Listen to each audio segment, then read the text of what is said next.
श्री कृष्ण कहते हैं, अहंकार करने पर इंसान की प्रतिष्ठा, वंश, वैभव तीनों ही समाप्त हो जाते हैं। ज्ञान सदैव झुककर ही प्राप्त होता है। एक शिष्य गुरु के पास जाता है।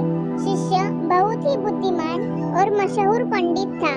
वो गुरु से भी ज्यादा मशहूर था। उसे सारे शास्त्र कंठस्थ थे। शिष्य को बस एक ही समस्या थी कि वो सभी शास्त्र कंठस्थ होने के बाद भी सत्य की खोज नहीं कर पाया था। ऐसे में उसने अपने जीवन के अंतिम क्षणों में गुरु की तलाश शुरू की। उसके नसीब अच्छे थे कि उसे गुरु मिल गए। वो गुरु के शरण में पहुंचा।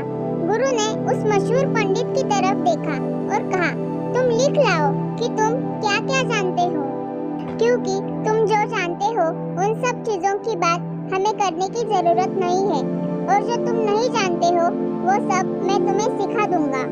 शिष्य वो जो भी जानता है वो सब लिख के वापस आने में करीब 1 साल जितना लग गया। शिष्य को बहुत सारे शास्त्र याद थे, इसलिए वो सब लिखता ही रहा। लिखते लिखते कई सारे पृष्ठ भर गए। उसने जो भी लिखा था उसकी वो एक पोथी लेकर अपने गुरु के पास करीब 1 साल बाद आया।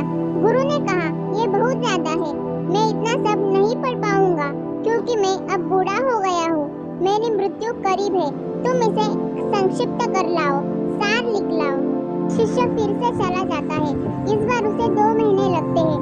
इस बार उसने केवल 100 पृष्ठ भर के लिखा और वह 100 पृष्ठ लेकर गुरु के पास गया। गुरु ने कहा, यह भी ज्यादा है, इसे और संक्षिप्त कर लाओ। कुछ समय के बाद शिष्य अपने गुरु के पास एक ही पन्ने पर सार सूत्र लिख के लाया, लेकिन गुरु बिल्कुल मरने के करीब थे। उन्होंने कहा कि मैं सिर्फ तुम्हारे लिए ही रुका हूँ, तुम्हें समझ कब आएगी, इसे और संक्षिप्त कर लाओ। अब शिष्य को होश आता है। वो भागता हुआ जाता है और एक कमरे में से एक खाली कागज ले आता है और वही कागज गुरु को दे देता है। गुरु ने कहा, अब तुम शिष्य हुए, मुझसे अब तुम्हारा संबंध बना रहेगा।